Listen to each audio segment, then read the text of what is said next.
Hello, greetings once again, YouTube land, and welcome to yet another session, or at least another episode in our Dark Heresy series. Audience, what are you doing watching my friend Laurie, who's good GM of our ZH campaign, instead of me, because it's my channel. It's not his channel, it's my channel. What am I even doing on your channel anyway? I don't know. Tag team! Tobuska's reference there. Sponsor! Hey, Toby, look what I did. Haha, sponsor. Right. So that's a good one, you should invoice it. Today we're going to be talking about the battle sister in the Blood of Martyrs hand. Yes, or the SOB as you'd see it written. This is to present to you the information of what we've encountered with the Sister of Battle, or, of course, the Sister Sororitas. Yes. We're going to warn you about a couple of pitfalls and tell you how it happened with us. So, one of our guys, when we were rolling the characters, decided he was going to go with a Sister of Battle. Now, let me just make it clear that there are only 8 basic careers, and I have done a video on that, covering it. You'll be able to see it somewhere between our two faces, around about there-ish. Right? Yes.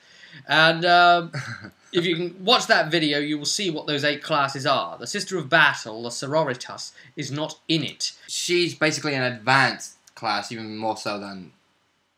Yes, and you can find her and a number of other advanced classes in a little book called the Inquisitor's Handbook. Now, aside from the silliness that it eventually ended up causing as a knock-on effect of us seeing the next one, generally speaking, if you're going to be playing Dark Heresy, the Inquisitor's Handbook is pretty much a must-have.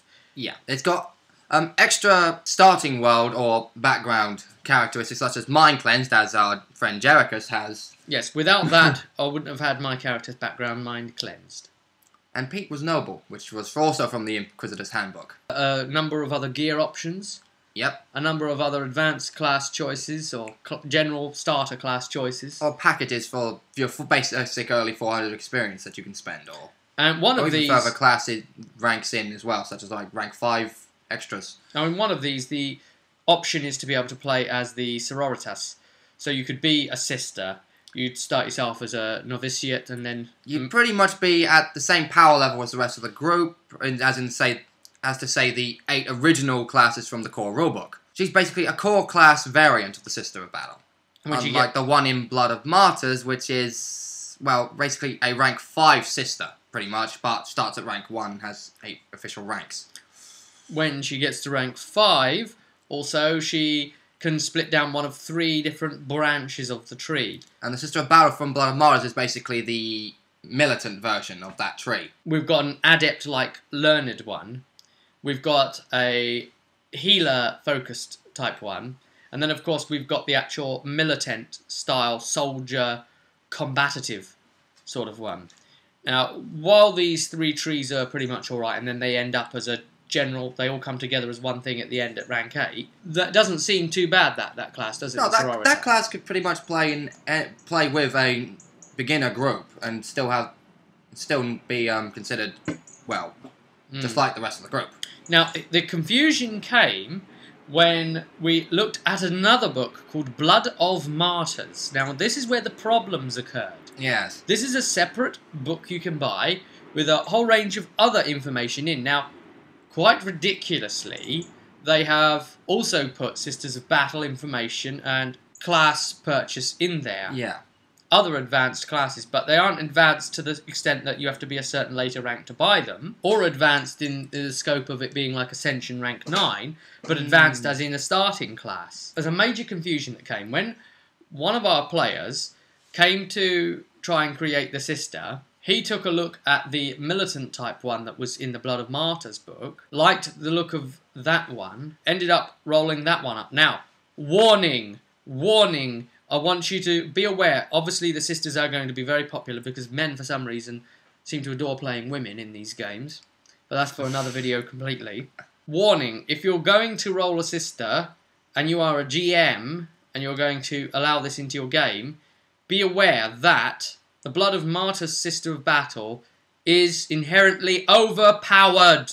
Not just because of starting gear, which, well, pretty much just kicks everything else that the other characters start with as pretty much nothing. She has, like, Sororitas power armor, which is, unlike the normal power armor in the book, doesn't require a charge pack to use. Alright, so let's cover that first. That means we're looking at about armor 7 for that. Now, that is for a rank 1 novice acolyte with 7 armor across their body.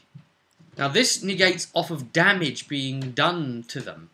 7 whole armor, and then their toughness bonus, which is going to be at least 3. So that's at least taking away 10 damage in a go before they even start taking wounds. Unless the enemy is rolling Righteous Fury to wound the sister on anything but the head, because she doesn't start with a helmet, it's pretty much going to be nullifying any damage that is dealt. Here's your problem, okay?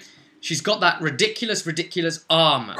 So, that means that your GM can just try and ignore it and let the group go on with somebody who is completely overpowered and unkillable. Yeah. Like Superman.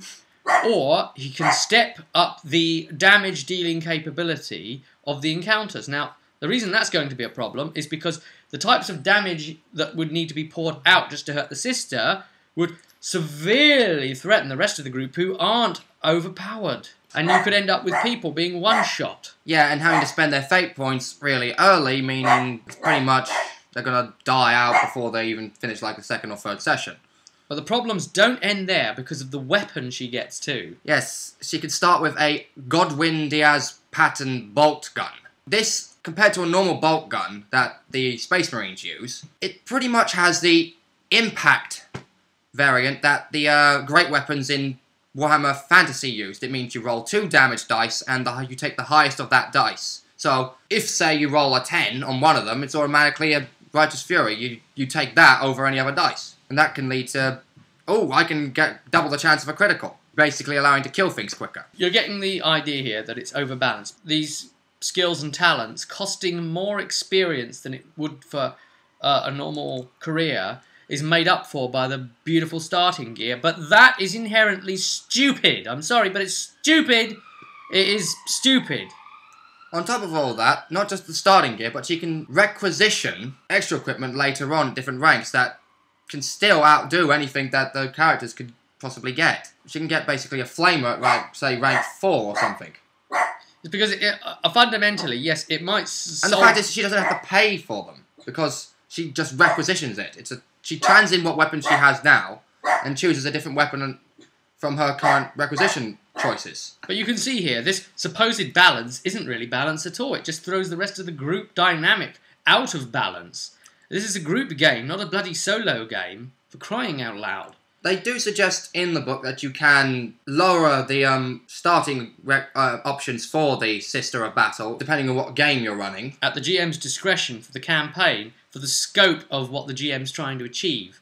And now, this is actually how it presented itself. So our player, he rolled one of these Blood of Martyr Sister of Battles, the Militant Order ones, that was really powerful. And yeah, he did roll with her in the first game. Now, Laurie, in his inexperience, and he said that he also hadn't properly had access to the book with it in. Yeah, I hadn't got to an extent that he thought he had, meant that he was in for a little bit of a surprise with the sister as well, even though he'd actually already run a solo one-on-one with her, because it was within the group dynamic and the knowledge of what else was available. Yeah.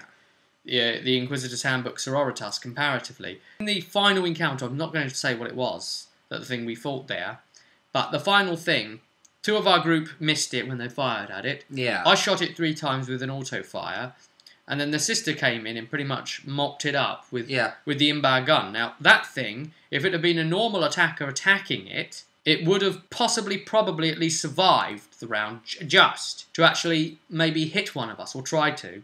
But didn't have a chance. Yeah, it didn't actually help that said final encounter creature didn't actually roll highly on its initiative. Yes, but then the other thing is that I even remember the player advising the guy playing the sister, and yeah, he was in his right in some ways. He said, well, look, maybe the GM could have like had a couple more of them summon in or something to attack us, and we could have fought for like 3 at once or something.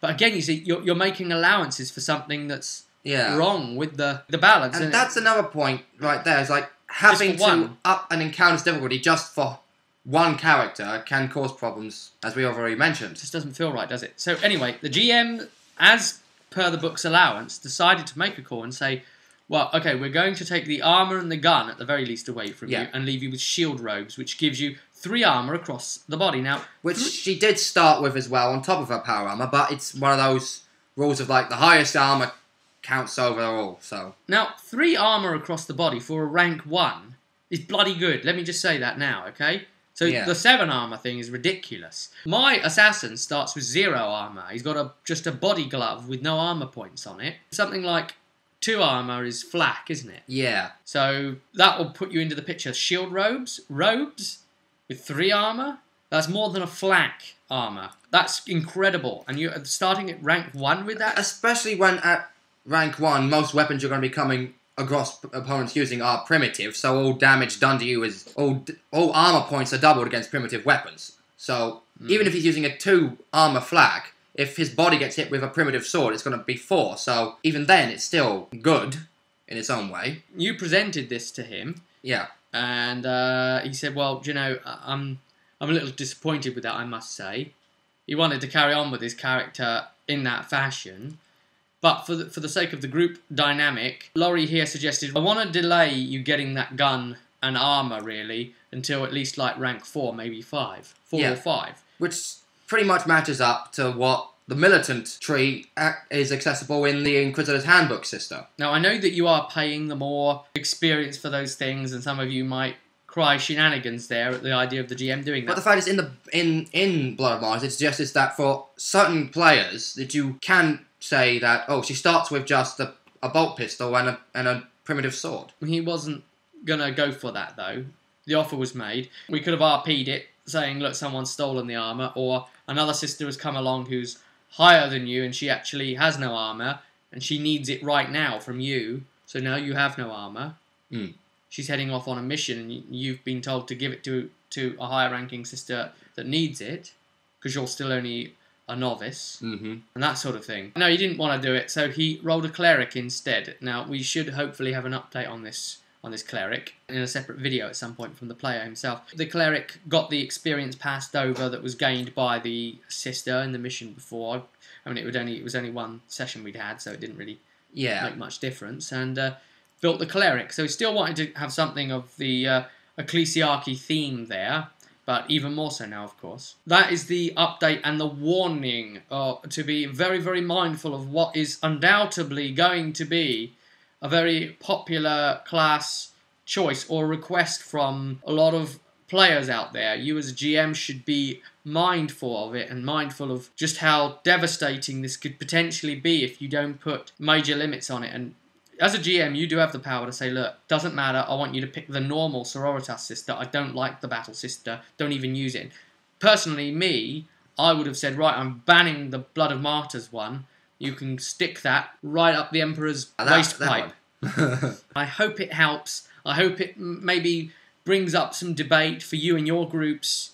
Show them this, perhaps. And if you've got any comments, then leave them below. We'd love to see if you've got anything to say on the matters that we've spoken of. But we are speaking now from having had personal experience and having had a character feel he had to re-roll after the first session.